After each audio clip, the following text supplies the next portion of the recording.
Here's what I'm gonna say. Write to the people who love your story. It can take you a lot of time to find those people, but they're the ones you should write for. If you're writing to just appease critics, it's gonna make you miserable.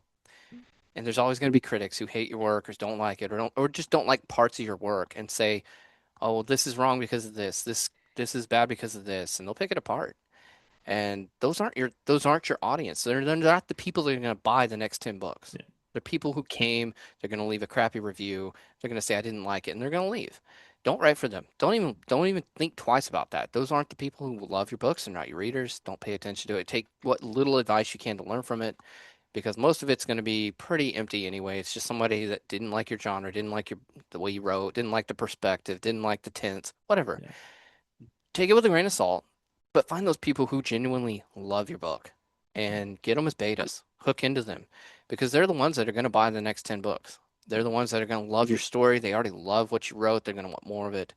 Those are the ones you're writing for, and keep that in mind because a lot of people get disheartened with critics. I get messages from authors a lot where people are sending or saying something negative about their book or they're saying Yeah. something bad about the book. And I'm like, dude, you have 30, 40, 50 reviews out there that are 5-star reviews. People rave about your book. Yeah. You're worried about this one person. And he's like, yeah, I Yeah. don't feel like writing anymore. And I'm like, no, don't do that. That's so destructive mentally as an author. And we all do it. We all have like this, I call it like the author kind of self-confidence flaw where we Yeah. just have like a down. Like I don't know why, but I think every author goes through these periods of just emotional lows where we hate our work, we feel like we're crappy authors, nothing's good. Everyone does that.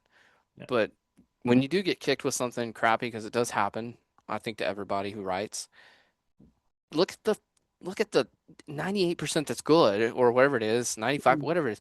Look at those and look at the guys that Yeah. really just they genuinely love your stuff Yeah. and focus on that. That is the biggest, most important thing that's going to keep you dry. Because when you read those positive reviews and realize somebody sat there for 8, 10, 12 hours reading my book and they took time to go sit down and tell me, not even me, they're just telling other people, Yeah. this is a good book, go read it.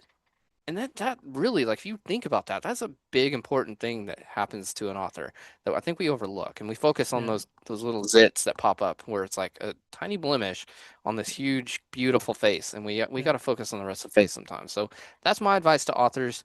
It is so easy to get down. Don't focus on the negative people. There's too much toxic negativity out there, and there are people who are just going to be critical. They just Yeah. want it, like they are Simon Cowell's and guising critical advice or critical comments basically guised as being honest. And it's not Yeah. true. They're just Yeah. trying to nitpick and come up with reasons not to like your work.